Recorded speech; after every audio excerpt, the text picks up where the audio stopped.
Bonjour à tous, dans cette vidéo, je vais vous expliquer les bases de l'application mobile Wekash SCCP. Donc, dans une autre vidéo, nous avons vu comment installer l'application mobile et la configurer. Une fois que votre application mobile est installée, vous pouvez rentrer votre code d'identification en 4 chiffres et débute le chargement des données. Il faut savoir que l'application, elle est hors connexion, donc c'est-à-dire que vous allez pouvoir travailler hors connexion, mais avant, elle a besoin de charger toute la configuration, les tâches de chacun. Donc voilà, une fois que vous êtes sur cet écran-là, vous n'avez plus besoin d'internet, vous pouvez être au fond d'une chambre froide et l'application fonctionnera très, très bien. Donc vous pouvez changer le nom des collaborateurs. Donc tout ce que vous allez voir dans l'application mobile là est paramétrable depuis l'interface manager, hein. L'application mobile sert vraiment à la saisie des tâches sur le terrain. L'interface manager sert à la configuration et à l'export des données. Donc sur l'écran d'accueil principal, vous avez différentes, partie, vous avez toute la partie avec les tuiles qui représentent les différents modules, liés à l'HACCP, relevé de nettoyage, suivi de température, photo de traçabilité et cetera. L'application est découpée en 3 types de tâches, on va dire, les tâches à faire tous les jours, les tâches à faire toutes les semaines et les tâches à faire tous les mois. Pour savoir s'il y a des tâches prévues qui sont à faire, vous avez à chaque fois des petites tuiles, enfin des petits ronds en haut à droite des tuiles. Si, vous avez des petits ronds avec le code couleur qui correspond, cela signifie qu'il y a des choses qui sont programmées, qui n'ont pas encore été réalisées. Donc c'est-à-dire que pour faire monter mes compteurs à 100 parce que c'est le but, hein, au quotidien, je vais devoir, rentrer dans les modules qui m'indiquent qu'il y a des choses à faire. Donc je vais rentrer par exemple ici dans le module de nettoyage, je rentre dans le module de nettoyage, je vois que mon écran est divisé en plusieurs, sections. J'ai une première section ici avec les choses à faire, j'ai une section en dessous avec des choses à venir. Les choses à venir, c'est des choses qui sont à faire plus tard dans la journée. Typiquement, si je développe ici ma zone chaud, je vois que j'ai des choses à faire à partir de 14 heures, à partir de 22 heures. Moi, en l'occurrence, ici, il est 11h04 en haut de l'écran, donc c'est des choses qui ne sont pas encore, à faire. Je peux quand même aller les saisir à la main et venir les faire en avance, mais c'est pas le but. Si elles ont été programmées à partir d'une certaine heure, c'est sûrement qu'il y a une raison. Donc, je peux, par exemple, dans une tâche de nettoyage ici, pouvoir dire directement: «OK, je suis habitué, je sais directement tout ce que j'ai à nettoyer, je dis que tout ça c'est à faire, hop et tout ce qui était à faire, si je le valide ici, va passer à faire».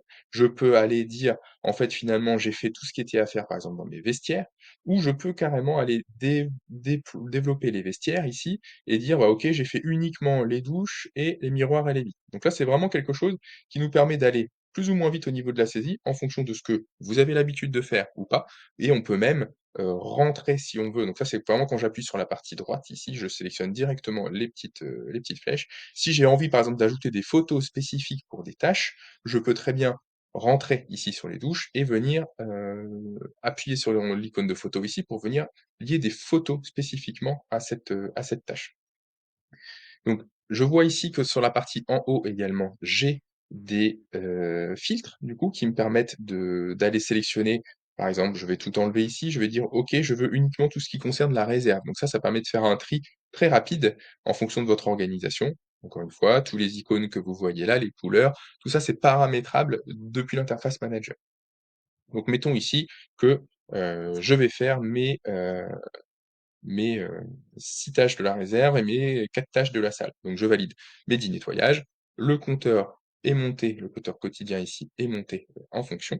Hem, voilà. Sur chaque écran, vous avez toujours la possibilité, en haut à droite, sur chaque module quand vous rentrez dedans, vous avez une petite flèche en haut à droite ici, qui vous permet d'aller saisir, déclarer des tâches qui n'étaient pas forcément prévues. Donc c'est-à-dire qu'ici dans le nettoyage, si je fais plus ici, on va me demander de, sélectionner mon ce que je veux nettoyer, donc vous pouvez utiliser la saisie, hein, par exemple, c'est si je tape grill ici, tout ce qui contient grill va apparaître ici et vous avez la possibilité d'aller valider un nettoyage spontané qui n'était pas prévu, mais qui, va être enregistré de cette manière-là.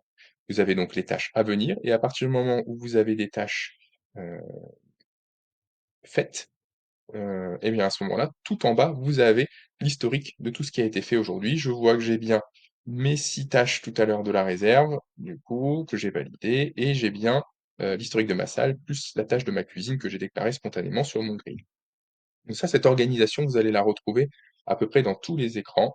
C'est-à-dire, on peut switcher, là je suis toujours dans mes nettoyages, je peux switcher directement, heu, dans les dans les différentes, choses à faire tous les jours, toutes les semaines, et je peux déclarer spontanément, en haut à droite, des tâches de nettoyage, par exemple. Donc c'est toute cette logique-là, vous allez la retrouver dans tous les modules. Si je vais, par exemple, dans le module de traçabilité ici, je peux, en haut à droite, dire: «OK, je veux saisir une nouvelle traçabilité et faire mes traçabilités».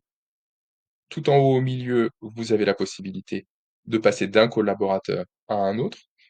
Chacun voit uniquement les tâches qui lui sont attribuées, donc les compteurs évoluent en fonction. Il y a toute une partie historique globale ici, donc ça, vous allez retrouver il y a 3 parties en haut. Donc la partie session, donc ça, c'est depuis que j'ai lancé avec mon code à 4 chiffres, qu'est-ce qui a été fait? OK, vous avez la possibilité d'avoir un historique global si vous voulez remonter beaucoup plus loin, toujours en utilisant les systèmes de filtres ici. Vous pouvez trier par date si vous le souhaitez. Donc ça, c'est vraiment pour une consultation globale. Elle est quand même plus confortable depuis l'interface manager, et vous avez l'historique des traçabilités qui là vous permet de retrouver les photos des 15 derniers jours de traçabilité triées par ordre croissant. D'ailleurs, l'idée étant de se dire: «OK, je ne sais plus, est-ce que j'ai pris cette photo-là ou est-ce que mon collègue a pris cette photo-là?» Et ben, on peut le voir très rapidement ici et on peut rezoomer sur les photos de traçabilité. Donc ça, c'est vraiment pour la partie, application mobile. Tout ça, ça se faisait hors connexion, comme je vous l'ai dit, donc sans connexion internet, et à la fin, quand vous avez fini d'enregistrer tout ce que vous aviez à faire, vous avez le menu en haut à gauche qui vous permet, avec le bouton en bas, de faire «Enregistrer mon travail». À ce moment-là, une connexion internet est nécessaire. Si vous n'avez pas d'internet, l'application vous le dira et les données sont envoyées sur le serveur et seront disponibles depuis l'interface manager. Voilà pour la partie application mobile.